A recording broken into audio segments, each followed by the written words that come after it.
I think focusing more on the recovery and showing more compassion and forgiveness. I've noticed that when I've been in spaces and talking about stigma itself becomes a highlight, right? But if we just talk about the life and recovery, and I've had friends that haven't said that they had a drinking problem, right? They drank a lot, but now they're saying, hey, I'm on this journey and I just realized that I've gone a year without a drop of alcohol. So we celebrate that. That's a life in recovery, right? Like, I believe we're all recovering from something, and we all deserve wellness. And so it's just promoting more wellness. It's promoting, like, noticing, maybe a friend's like, oh, I can't wait till 5 o'clock. You don't even have to say what you're doing, right? And sometimes that's just, it's implied. But if we share more kindness, and even to the stranger underneath the bridge, they've lost everything, and it may not be addiction, it may be mental health, or it may be that their house just burned down and they're lost, right? And just showing more kindness, I think it goes a lot further.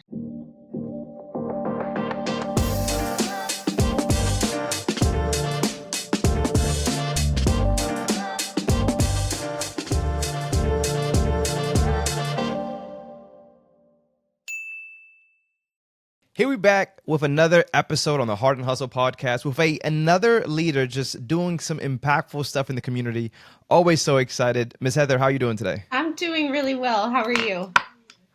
I always say blessed anytime they get to see another day of life. And I know I said that last time when I spoke to you, but I truly do mean it. It's like one of those things. It's like I'm just grateful to be here and have these conversations. Yes. Right. So I want to get straight into it. We only have but so much time.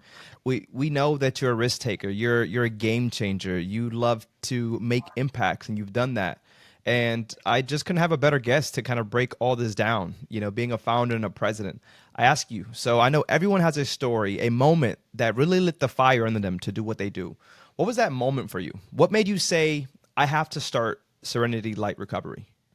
It was actually losing too many friends and family to addiction, either to prison or having to attend their funerals. And that's when I just, looked around and said, what can I do to make a difference? I have to do something, because what is currently going on, it's not working, right? And I'm a person in long-term recovery. In May, I will celebrate 14 years, and that was truly a blessing. So I understand every day is a gift. Every day I am very grateful. And just before we started recording, right, you said, how was your morning? And I said, busy, but blessed. It's blessed, busy. 14 years ago, I was to a point where I just asked God, I said, get me out of this life one way or the other. I can't do this, right?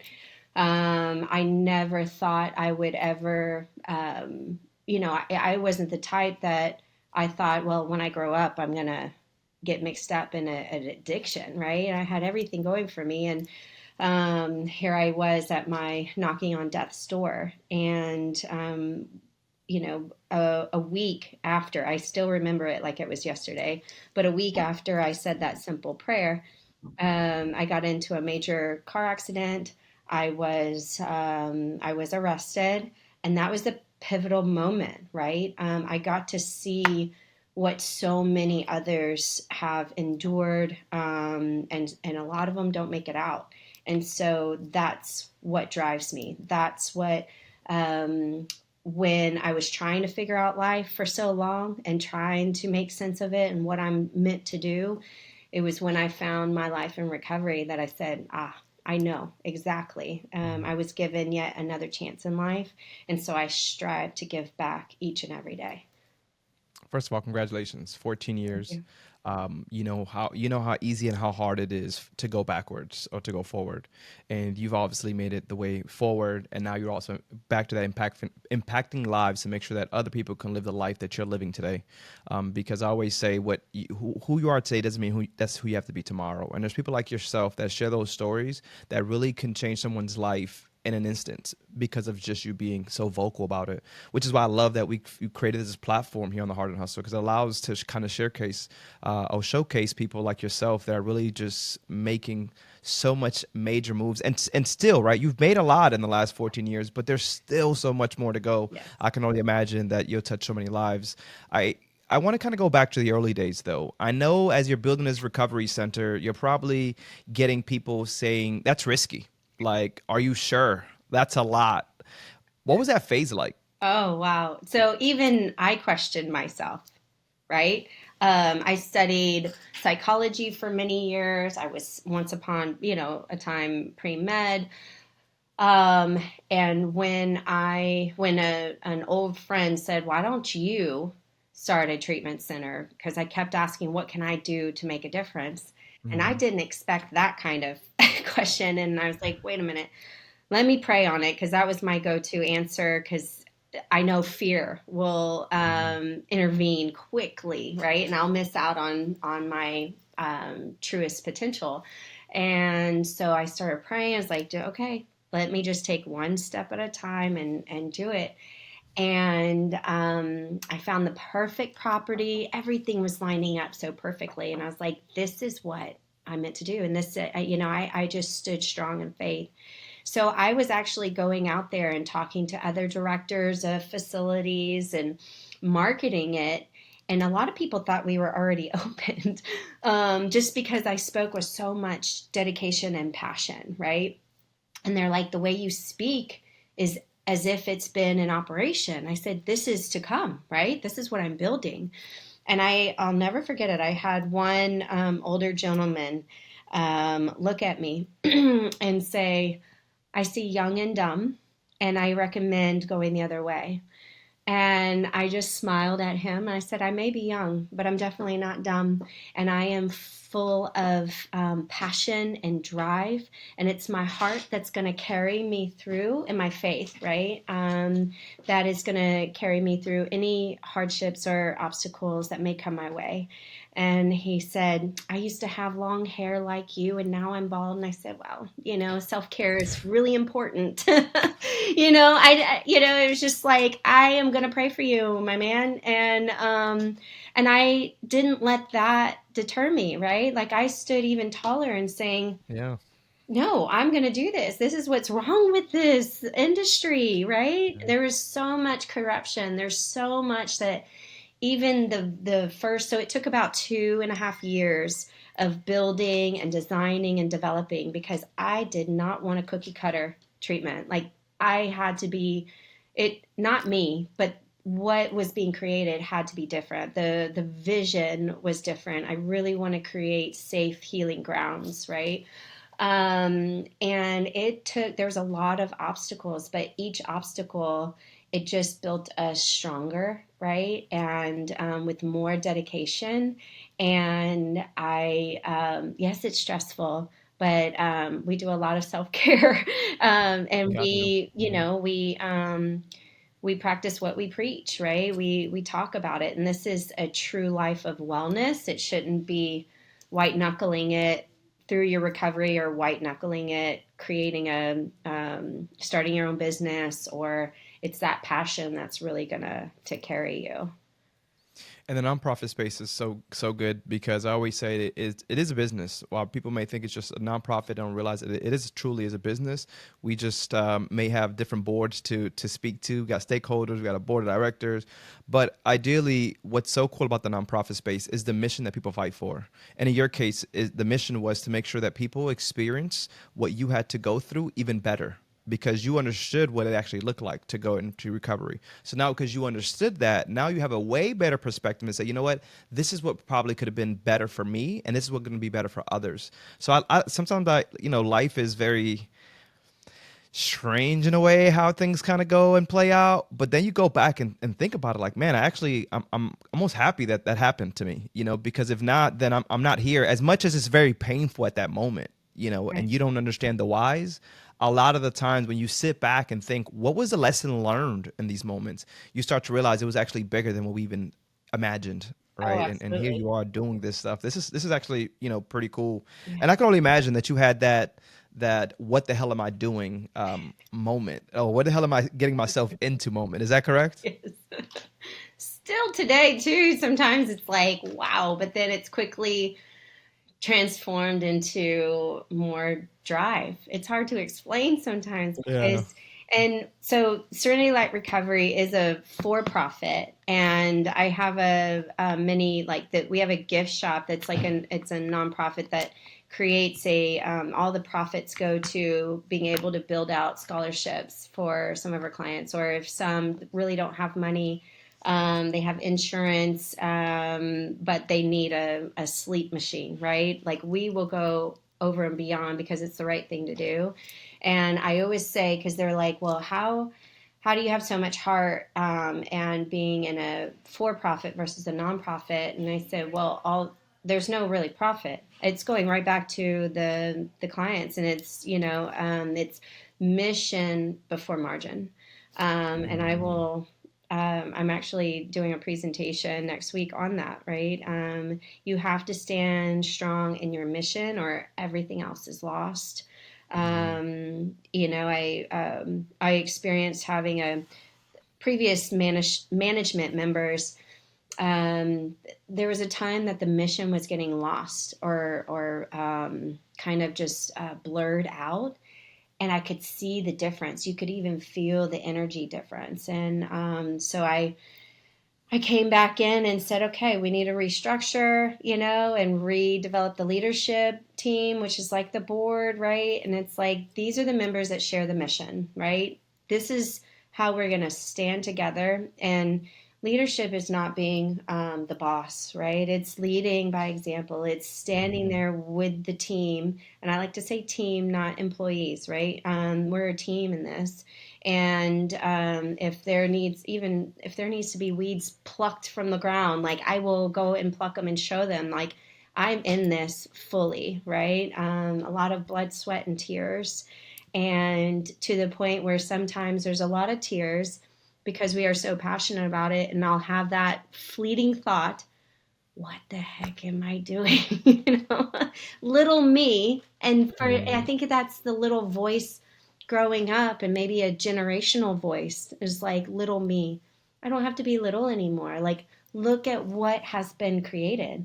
Look what I've created with an incredible team with, I say it's God's vision. He just trusted me to carry it out, right? And the That's it. best decision I've ever made in my life was saying yes to his will. That's how I've overcome addiction. That's how I've overcome a lot of trauma, abuse, and everything else that I would not wish upon my worst enemy. Well, today I don't have any enemies, but I don't have time for that. I don't have energy for that. That sucks my energy. Not at all. You got too many So things to it's do. like even the people that are just quite mean are evil, right? I don't wish upon them like what I had to endure and suffer through, but I wouldn't trade it for the world. I would rather suffer through it and overcome and be the woman I am today and lead the team that I have today and be able to be of service and create the modalities and different programs we have to be able to meet that individual where they're at and say, look, here's part of my story. I've been there. I've sat in the rain, in the dirt with them before saying, I'm right here. You don't have to run anymore, right? Mhm. And then everybody on this team, I would say 95% of our team are in recovery. And so at any instance, I can look out and there's someone taking someone for a walk and just sharing that heartfelt moment, saying, you're not alone. It's so good. So good. And I know you worked with so many people battling addiction. What's that one thing about addiction that people just truly don't get? Something that if more people really understood would change their way we actually look at recovery. Oh, man. It is so baffling and it's so cunning. And I get emotional because I remember that feeling of hopelessness and that life of despair, right? And for me, it was like it's a brain disease, or I stopped with so much of the guilt, and when I understood more of that, right? learning about recovery, and it's much more than going to this meeting or that. Life is beautiful, but if everyone could learn about how to truly cope through stress, right? Life is stressful. Some of us have, turned to self medication and finding other ways and just trying to find out who we are. And when that substance hits, it's chemical, right? And it gets us to a point where I literally just wanted to feel okay, and it made me feel okay, right? A lot of Mhm. people think it's just, oh, they're having fun, or oh, they just want their next high, but it's literally just wanting to feel okay. And there's so much more available to us that makes us feel even more than we could ever imagine. We can feel peace in the most chaotic situations, and that's the gift of recovery. But addiction, it's hard to just stop on your own. You don't have to do it alone. Too many people are dying because they're suffering in silence. There's so much shame Mhm. still to this day associated with this. And that's why I recreated some of the wheel in this industry, right? It's like we are a recovery wellness center, not a treatment center or another rehab, right? There's so much guilt and shame associated with those terms. And it's like, we want you to come here and get well. What's one thing to mention about addiction? That's hard. I mean, it's baffling. And I've had some loved ones even, it's like, why? And I've been there, right? But it's like, I Yeah. know the light, right? And it's a spiritual, for me, it was like a spiritual condition. I had so much emptiness that I was desperately trying to fill with anything and everything. And when I was able to get the substances and some of those negative behaviors out of me, right? And I truly connected to my higher power. And, I know I didn't create the sunrise and the sunsets and the tides coming in. And there's something bigger than me, right? And so it's such a relief to be able to say, all right, I trust you, and let the universe do its thing. And I fill that emptiness now with the light, right? There's a light within us, and just the addiction just snuffs that out. I could talk for days about it. I could, you know what it is? I could also hear the passion though. It's because you're so passionate about the mission, Yeah. and that's what I truly appreciate about you is a lot of the time that you talk about it is a for-profit business, but there's still a mission and there's still so much passion behind it. And there's not a lot of times you go to work for a for-profit business that still continue to care for those same values that they've, put in so many years ago, or that mission, or just passion for what it is that someone does. And you just make sure that people that are surrounding yourself, that team is also passionate. That it's not that they're just coming to work. No, you got to be passionate about just coming into work, because it allows you to also just work even more efficient, even, what I'm saying, to put that love into what you do. And I think it is a very tough thing because of just the mental health and addiction and how they come together. And right now is actually being finally talked about. I think it is at the forefront of a lot of conversations. However, I still feel that there's still a stigma, there's still that stigma. The stigma is real. Yeah. I ask you, what has been the hardest part about breaking that stigma? And like, what's one thing that we can all do to maybe do better supporting those that are actually struggling? I think focusing more on the recovery and showing more compassion and forgiveness. Um, I've noticed that when I've been in spaces and talking about stigma itself becomes a highlight, right? But if we just talk about the life and recovery, and I've had friends that haven't said that they had a drinking problem, right? They drank a lot, but Mhm. now they're saying, "Hey, I'm on this journey, and I just realized that I've gone a year without a drop of alcohol." So we celebrate that. That's a life in recovery, right? Like, I Mhm. believe we're all recovering from something, and we all deserve wellness. And so it's just promoting more wellness. It's promoting, like, noticing, maybe a friend's like, oh, I can't wait till 5 o'clock. You don't even have to say what you're doing, right? And sometimes Mhm. that's just, it's implied. But if we share more kindness, And, even to the stranger underneath the bridge, they've lost everything. And it may not be addiction, it may be mental health, or it may be that their house just burned down and they're lost, right? And just showing more kindness, I think it goes a lot further, right? It's not just throwing a little pebble in the water, right? But let's make waves with it and speak about recovery, like recovering from a loss of a loved one, or a new life transformation, or whatever it may be, and just speaking more recovery into existence, and that be the norm, right? It doesn't have to be so much, oh, you're drunk or you're this or that, and recovery then turns into a negative thing because they just associate it with people, that drink too much or maybe have a needle in their arms.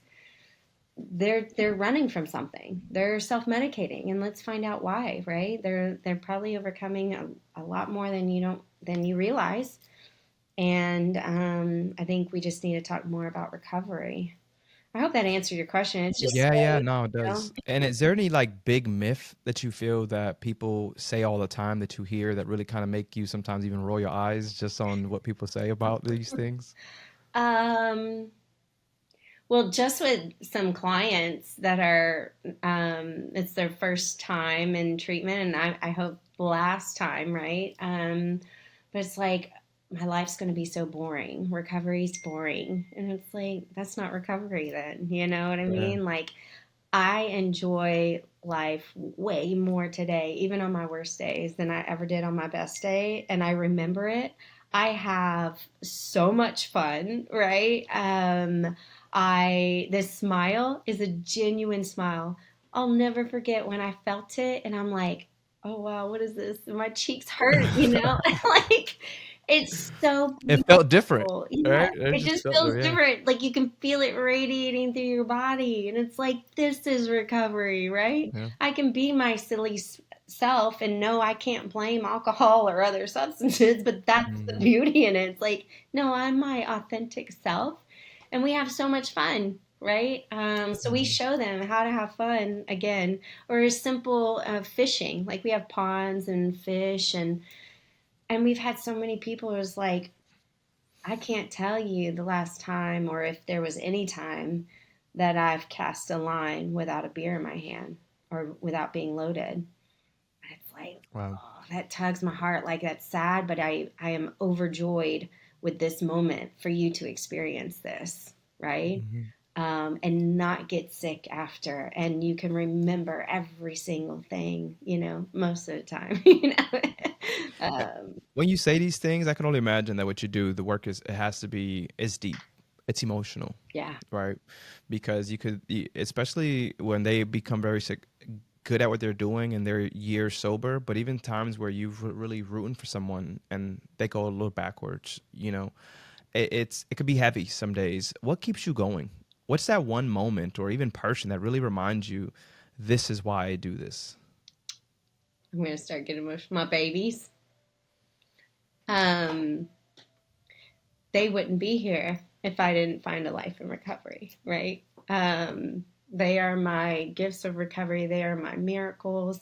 They teach me so much about life, and recovery has taught me so much about how to be a present mom.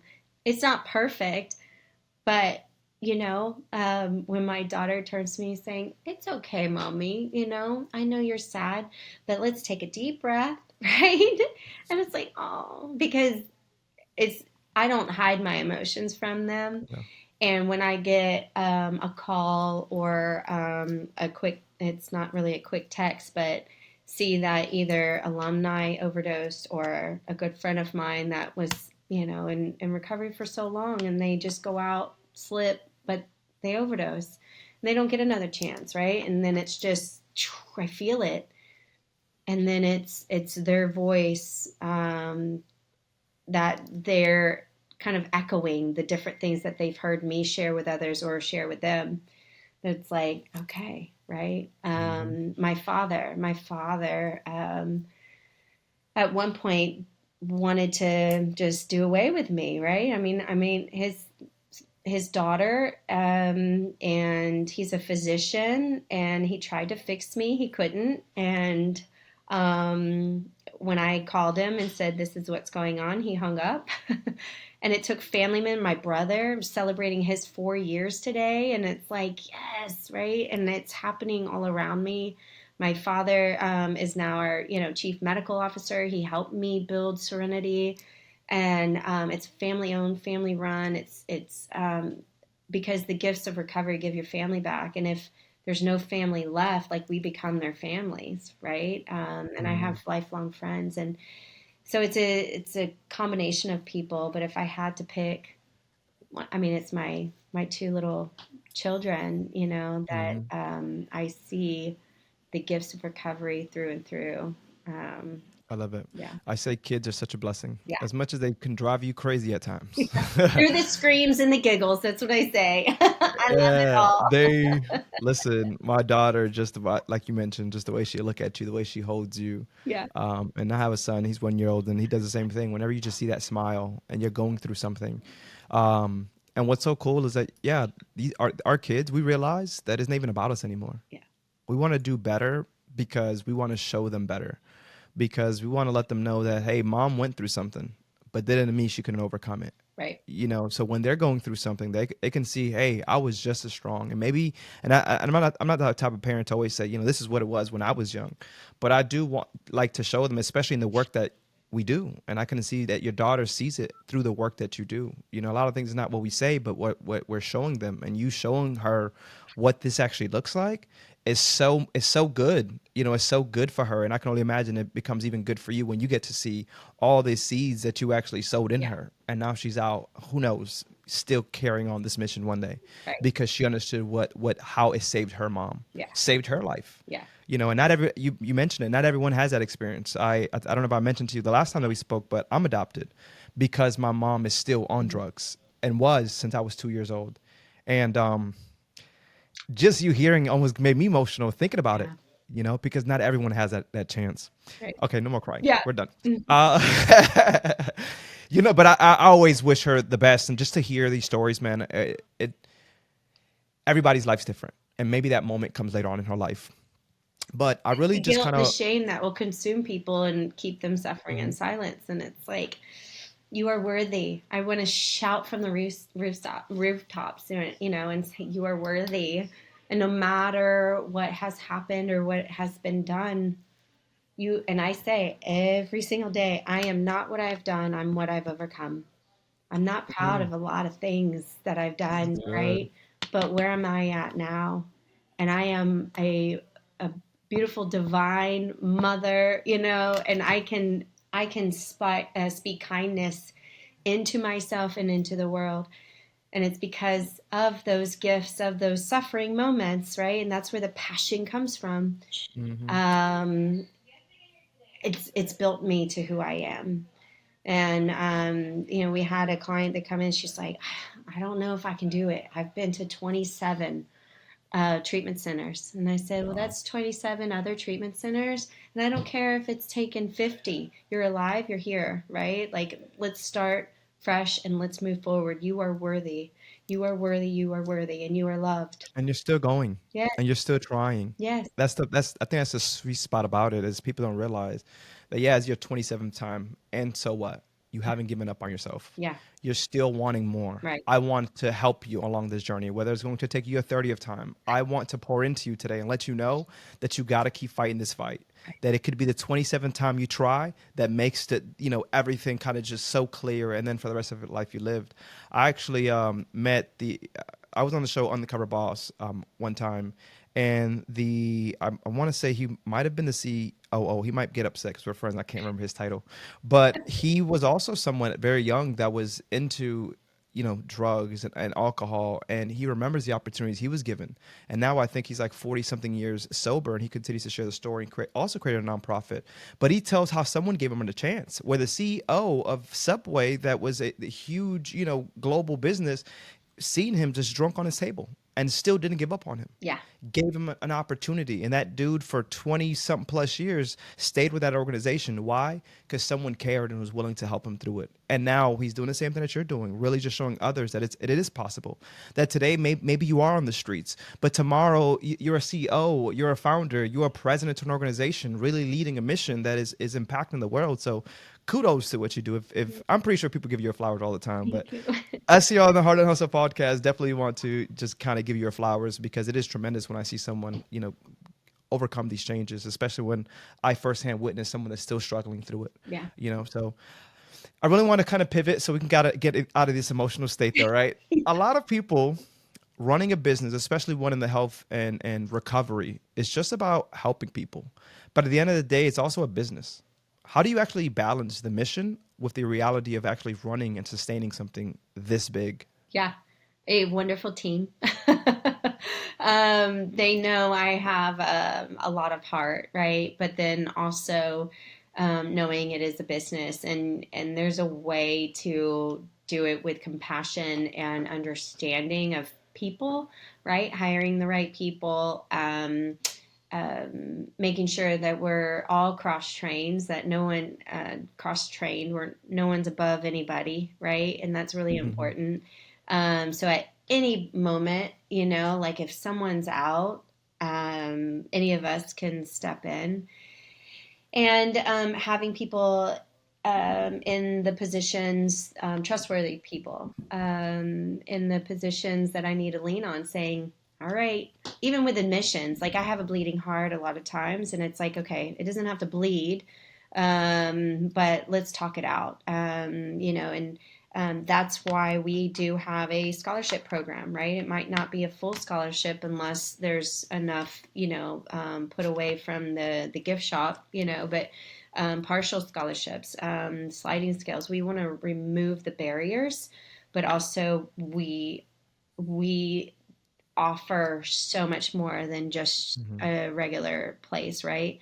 And so finding that balance, it's with the people I trust and saying, what can we do to, when it comes to life and death, they know, get them in, right? And we'll figure it out. But there's always a way to maneuver around some challenging decisions. And when you find a good team, you don't have a lot of rollover and money out the door to training and all that stuff. I recently had an issue with like I don't know what happened, but it was like negativity was just, I was like, it's like a parasite, right? Like we can't afford negativity. We have these clients coming in and they are at their worst, right? And I think that they were overwhelmed. Some like it was two staff members.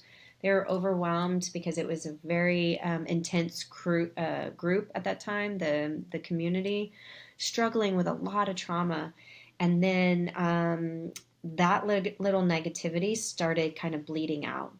And then there was turnover. I'm like, no, no, no, no, no. So at any point, doing like a refresh, reboot is so important. Self-care is top of the list. I have to have a team that is healthy to be able to care properly with the clients, right, and what we do. So I'm not paying sick leave plus PTO plus overtime, Yeah. right? But I have to be well myself too because it'll trickle down. But I guess that's a long answer, but the short answer Yep. is having the team. I love it. I love it. Listen, this has been such a good conversation. I really felt like we've kind of been on this roller coaster of the good, and we get kind of in the emotional spaces, and it just kind of goes to what you do, right? It just kind of shows how you are really putting so much time into this, and there's so much growth that is actually happening, and you're impacting lives. You can relate to a lot of people because every family is probably going through this. And when they see someone like yourself, you give them hope. You give them that faith that we talked about, right? I want to kind of dive into when it comes to your clients. and those that are wanting to kind of be in recovery and wanting to know more about you, or if it comes to the community aspect of how they can potentially be of an asset to you. You talk about that nonprofit side of things to kind of help out in that sense. Have you incorporated anything technology that allows people to go to the website and actually find this information?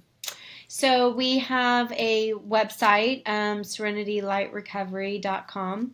And they can, read about all the different modalities that we offer here. We invite community members or local people, folks that want to come and, especially if they're in recovery, share your story, right? Like share your testimony, come on speaker nights, bring in meetings, support. We sometimes have, events here to bring people together, and it's just sharing your story and your hope is the biggest gift, right? If someone needs help, we help them through the whole process, right? Sometimes family members is like at their wits' end, and in a crisis moment, I don't know what to do. So we have an incredible team that will, guide that individual, that family from day one. We have family support. It's actually family day one of Family Day today, and Doc, my dad, and I are co-facilitating the brain lecture, and we show that father-daughter dynamic. Like he walks in, chief medical officer, and I walk in, founder CEO, right? And then I sit down as his daughter and as a person in long-term recovery, and he just lets it out, and they can see that father-daughter dynamic, but then he shares that story. And so we are very hands-on. We I love it. will walk people through it. And then I've had individuals ask me about some of the modalities, like iAssist is microcurrent neurofeedback, and it's been great for traumatic brain injuries. And I had an individual just come and see me, once a week, and it's like, let's see what we can do, right? Because Hmm. their testimony, their relief, their healing is going to speak, and move mountains. So as far as volunteers, like it's really coming and sharing your experience. And if you want to help out, just reach out and we'll Yeah. work something out. So I think about other leaders that are in the space as you, and they're using like AI to be able to give live time either answers or stories that could really help either those that, like I mentioned, volunteering. Is that something that you guys are also thinking of implementing? Is that something that you can even incorporate within your establishment? Maybe I don't even Yeah, know. so we're investigating some. Well, I say investigating, but we're looking into different AI modalities. I mean, like systems, right? Because um, I tread very carefully and making sure that it's helpful. And we have it set up on the website, and being able to choose, right? Do you want a phone call? Do you want a text? Do you want an email? And how do you want that communication? So that's through AI. And we're building out systems currently to be able to be that kind of AI coach or AI support, right? If you just need Hmm. somebody, but it does not, it doesn't replace people, right? Absolutely, Even with never. the I always say phone, I use don't AI want as a co-pilot. calling like a, call center. I don't want, you know, push one and then leave a message. It's like I Yeah, want them to talk to a person, even like forward it to my phone. I don't care, right? I want to say hello. And I know like it's not going to be perfect and we can't answer every call, but there's nothing like the human interaction. I agree. I agree. We're almost at time here, but I do want to just kind of have this blind question moment. This is like my best part of the conversation because I get to ask you a blind question from another leader that did not even know that you're going to be in this seat, and then you have the ability to also create that blind question for the next leader that we interview. Okay. So I leave you with this question: if you could sit down for dinner with anyone alive or gone and just pick their brain, who would it be, and what's the first thing you would actually ask them? Oh my God. the first person that came to mind was Jesus. Is that Let's go. Oh What was my that God. first thing that you ask him? That's the thing that's I'm Googling. Like, what would I'd be like, I probably wouldn't even eat, like I would say just tell me more. I don't know. Like, just I would just want to know what he's thinking in his heart. I don't know. That's a I, good question, but like that's the first I didn't really thing that think came of to mind. I didn't think of Jesus, but when you said it, I thought to myself, I would ask him, why did you choose me? Mm, Why me? Right? yeah, Am I doing enough? yeah, Could I do more? Because sometimes we have to ask yeah, God, why did you choose me to do this work? right. You talked about it sometimes because Yeah, you ask yourself, what am I really doing? yeah, But we're doing it because we know that it's a bigger calling out there. yeah, It feels like it's our purpose. yeah, So to kind of get that clarity, I would yeah, love to know why yeah. God, And that's and probably what what's I next for was me. thinking when I'm like, share with me your heart, like, because I would want to know so much, like what's Yeah, to come, and this is amazing, and why me is a great, why was I chosen for this yeah, mission, I love it. and why, you're trusting me with it. So here we go. And what's your blind question to the next leader? Oh, so my brother says I live today to make two people happy and proud. My 8-year old self and my 80-year old self. So my question would be if you're looking at making your inner child and your future self proud, like what would it be?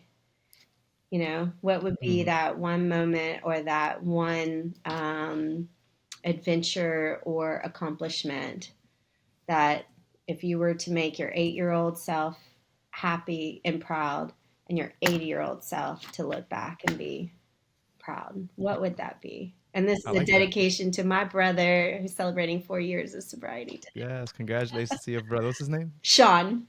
Congratulations, Sean. When he sees this, he knows you're talking about him. Yes, I So know. I'm so proud of him. Heather, if someone's listening to this right now, and I'm pretty sure they are because there's so many people that just want to hear your story, and they're in a dark place, they're struggling with addiction, or maybe they have a loved one who is, what's that one thing you want them to hear before we actually wrap this up? You're worthy, and it's never too late. That you're not alone. I'm here. Yeah. I love it. I love it. You guys heard it here first. Miss Heather, CEO and president, founder, overcoming adversity and just showcasing that it could be done. So if you guys are watching, we thank you. Make sure to guys share this with someone that may be going through this or has maybe even overcome this, so they know that they're not alone as well on their journey. My name's been Ephraim, host here on the Hart and Hustle podcast, and we got Miss Heather. Thank you guys so much for watching. We'll catch you guys in the next one. Thank Later. you.